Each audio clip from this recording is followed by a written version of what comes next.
Regresamos a esta parte del programa para asumir nuestra reflexión en torno al trágico y verdaderamente horroroso hecho criminal suscitado contra las personas de María Herrera y de Robert Serra, diputado del PSV. El análisis es muy difícil hacerlo cuando uno no tiene de manera directa los elementos de juicio, sino que los obtiene de manera indirecta, solo por lo declarativo de algunos factores que hacen vocería oficial. Entonces no es cosa fácil, sino que hace uno una toma de esa información y la combina con la toma de algunos periodistas que tengan una mayor cercanía y fehaciencia y credibilidad de algunos hechos. O cuando se producen declaraciones directas en donde uno puede tener conclusiones. Porque analizar este caso no es cosa fácil. Sobre todo con un gobierno mitómano que la mentira es la base de su sobrevivencia.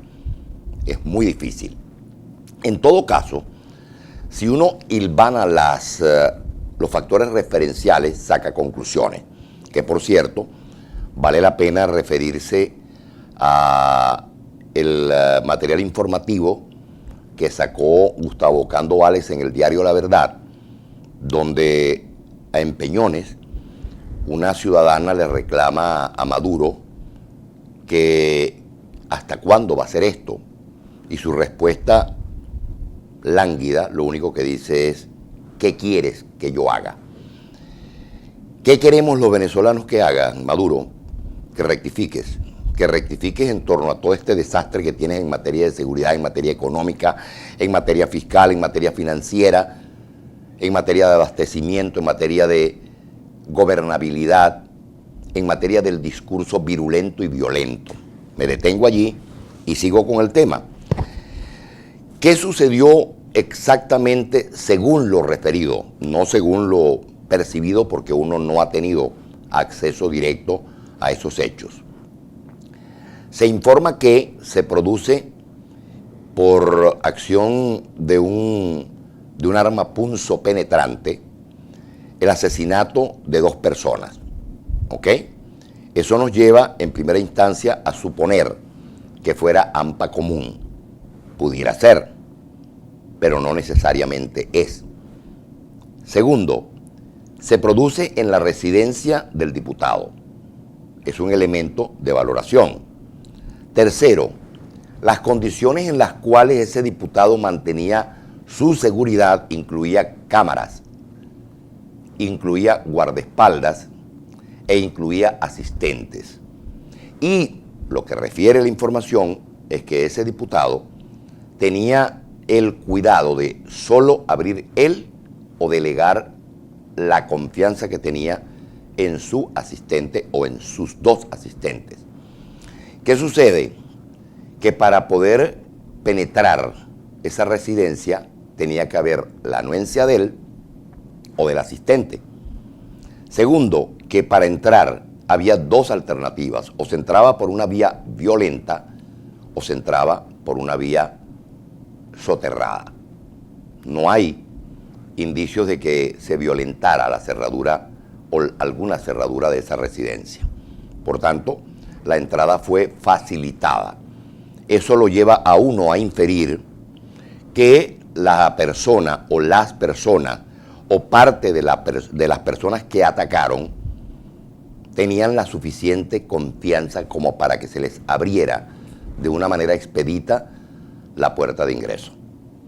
Eso supone además que esas personas producen un segundo crimen en la individualidad de María Herrera para no dejar testimonio, para no dejar un testigo viviente de los hechos, que quien era la víctima directa era el propio diputado.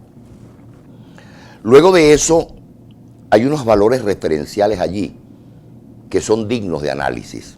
Uno, el diputado tenía una relación con su asistente, una relación que no es clara. Su padre dice que solo era el asistente, Su entorno dice que era un poco más que su asistente, era su compañera. Otros llegaron incluso a ir un poco más allá y generar una situación marital, no sé si de hecho o de derecho, que ha sido desmentida por el propio padre de la víctima.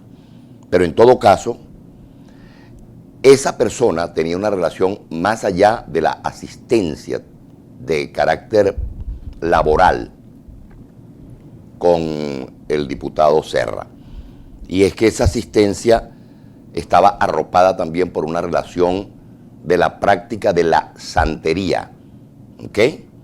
Y la práctica de la santería que él apadrinaba en ella generaba unos vínculos distintos, como el padrinazgo de cualquier religión, aclarando que la santería no es una religión, son unas prácticas que uno no las comparte y allá cada quien si las practica o no. Pero en todo caso, esta situación añade un elemento que hay que valorarlo. Primero, porque el propio diputado, según advierte la información, tenía previsto cuando despide a sus guardaespaldas tener una gran comilona. No se sabe qué orientación tenía esa comilona. Pudiera ser una reunión de santería que supondría finalmente cualquier tipo de actos, incluyendo la comilona. ¿Ok? Pero cuando uno analiza la práctica de la magia negra y la práctica de la magia blanca, sabe a lo que se está refiriendo. Pero hay una tercera práctica que es la magia roja, y no estoy haciendo sarcasmo con la palabra roja. La magia roja es la hematonancia. La hematonancia, que es practicar estos rituales con sangre, con órganos y tejidos, y con sangre. Pregunto, ¿alguno de estos dos que llegaron vestidos de blanco estaban previstos para ingresar a este tipo de actividad? No lo sé, pero está allí como un elemento de valoración. ¿Ok? Luego, ¿cómo pudieron someter a dos personas evitando escandalizarlas? Bueno, hay una sola manera. Que una vez adentro hayan intimidado con arma de fuego para, con esa arma de fuego, someter y, por supuesto, sujetar con el tirro, como dice la información, a las víctimas y posteriormente proceder, porque además tenían la boca tapada con el tirro, proceder a causar las heridas mortales que se causaron. ¿Quién puede pensar que, como dice la información, se sustrajeron armas y dinero de una caja fuerte que está ubicada detrás de un cuadro del extinto presidente Chávez? Opción 1, que estuviera abierta, porque según lo que refiere el Ministerio de Relaciones Interiores, es que ese proceso pudo haber durado entre 15 y 20 minutos. ¿Cómo hace entonces para sustraer todo aquello? E incluso han sido exageradas las cantidades de armas a las que se ha referido. Es un tema sumamente delicado. Pero cuando uno va leyendo todas las variables, uno se va consiguiendo con pequeños detalles. Cabe la posibilidad de que sea un crimen pasional. Hay un stand-by allí porque lo voy a referir posteriormente en un caso que es concatenable a este hecho, que no necesariamente es determinante, pero que tiene que ser evaluado. El primero es que para ingresar a la casa hubo la confianza de que se abriera de una manera cómoda la puerta de ingreso. Por tanto, el criminal es persona conocida, o parte del grupo, o alguna persona del grupo es persona conocida.